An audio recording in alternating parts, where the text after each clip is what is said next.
Right now, there are ships so large they can't pass through the Strait of Hormuz fully loaded. Not because of politics, not because of war, because of physics. Because at some point, a hull gets so deep, so wide, so heavy that the ocean itself runs out of room. This is the list of ships that found that limit, and what happened to the people who built them anyway. If you make it to number 1, you'll never look at the ocean the same way again. Stay with us.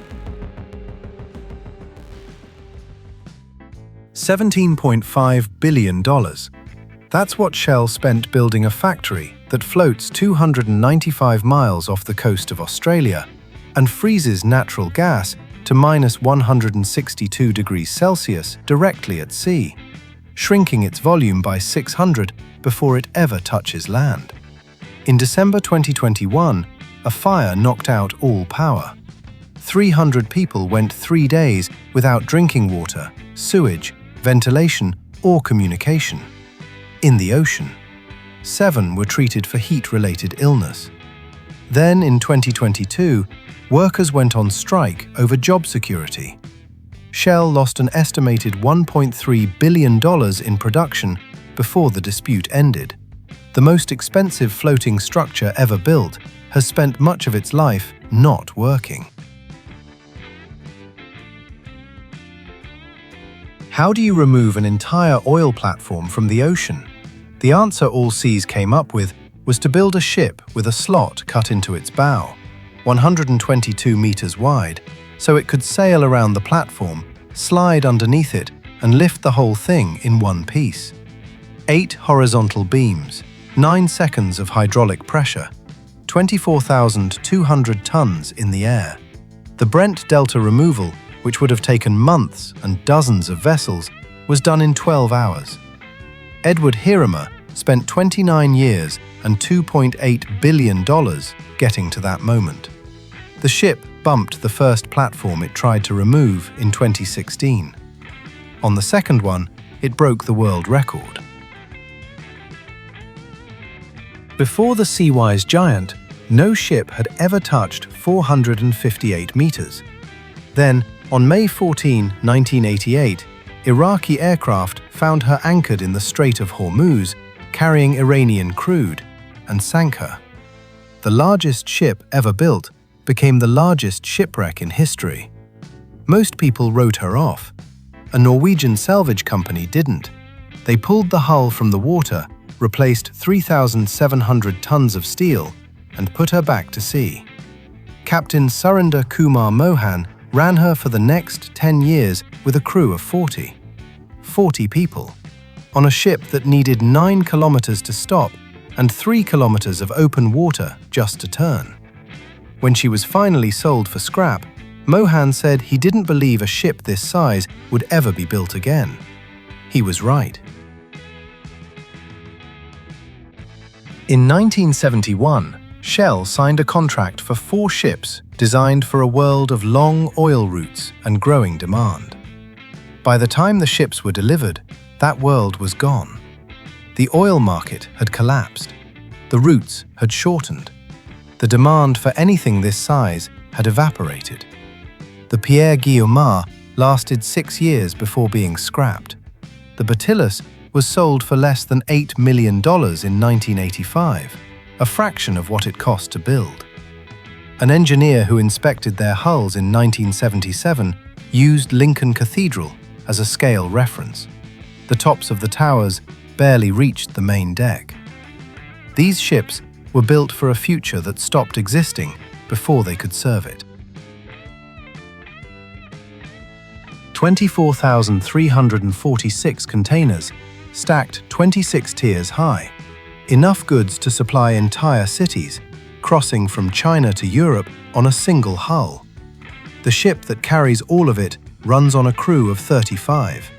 When the MSC Irina made its first call at a South Asian port in 2025, it needed 4 tugboats to dock, twice the normal amount.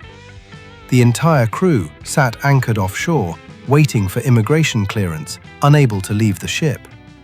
Captain Willie Anthony, 29 years at sea, more than 120 countries visited, had briefly been joined by his wife and son in Singapore. They had to disembark before arrival. He made port without them.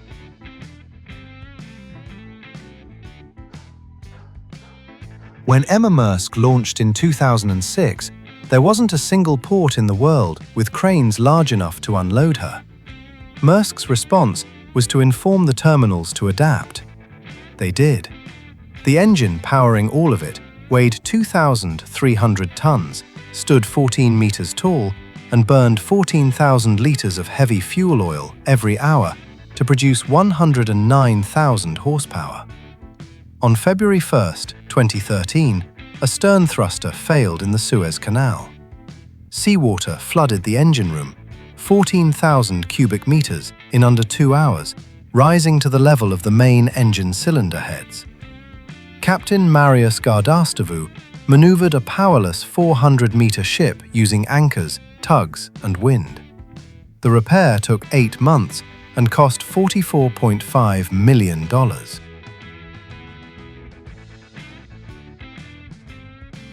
The problem Emma Maersk left behind was simple. Scale worked, but fuel consumption was still too high per container. The solution was counterintuitive: build bigger and slower.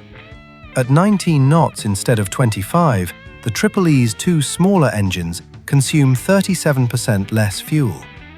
Each container moved emits 50% less CO2 than the industry average on the Asia-Europe route. The cost is real. Every voyage arrives 2 to 6 days later than it could.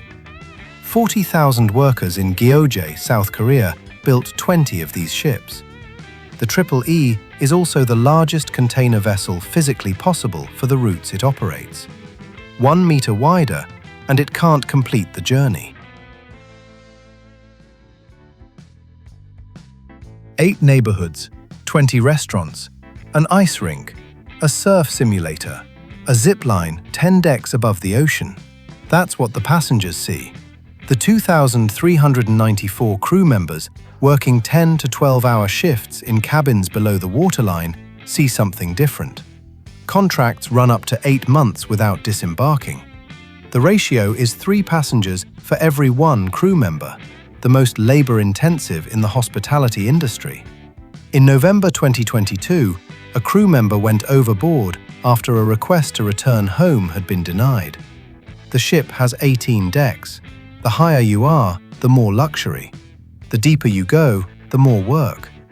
Most guests never think about what's below them. 248,663 gross tons. That number doesn't measure weight, it measures internal volume. It means someone packed more habitable human space into a single hull than any vessel in history. 33,000 live plants, 7 pools, the largest water park at sea, all of it engineered so that 7,600 passengers never feel the scale of what they're floating on. The design brief in 2016 was to build a ship for 10,000 people that didn't feel like it. They succeeded. There are 2,350 crew members living months aboard to make sure of it. Next time you watch a cruise ship leave port, remember, there are nearly 10,000 people on that hull, and half of them can't leave when they want to.